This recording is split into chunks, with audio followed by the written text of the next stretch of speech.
Shri Swami Samarth friend सर्वांना, स्वामी पुण्यतिथीच्या तुम्हाला सर्वांना खूप खूप शुभेच्छा। मी पारायणला बसलेली होती, पण मला नाही का स्वामी पुण्यतिथी आली का मला म्हणजे कुठला पण स्वामीचा दिवस असला ना, मी खूप खुश असते की स्वामीसाठी मला काहीतरी करायला दिवस भेटलेला आहे। आणि कसं असतं ना, एक आपण ज्या गोष्टी करतो ना आणि ज्या गोष्टी आपण करून घेतात स्वामी आपल्याकडून, म्हणजे आपण करतो हे बोलणं चुकीचंच आहे, सगळं स्वामी करून घेतात।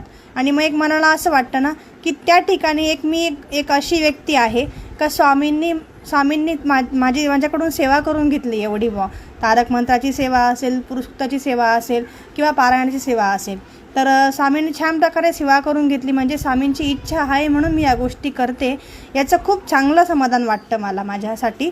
आणि सांगायला गेलं तर स्वामींची एक पुण्यतिथी असली ना तर मनात एक असं वाटतं की स्वामींविषयी खूप साऱ्या गोष्टी निर्माण होतात, त्यांचे आलेले अनुभव निर्माण होतात।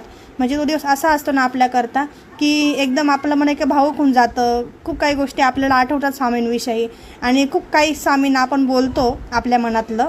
आणि छान वाटतं की घरामध्ये एखाद्याचा बड्डे असल्यावर कसं आपण छान प्रकारे सजवतो एखाद्याला, त्याच्या प्रकारे छान आपण हे करतो, तशा प्रकारे स्वामींना मी एकदम छान प्रकारे सजवलं, फुलं वगैरे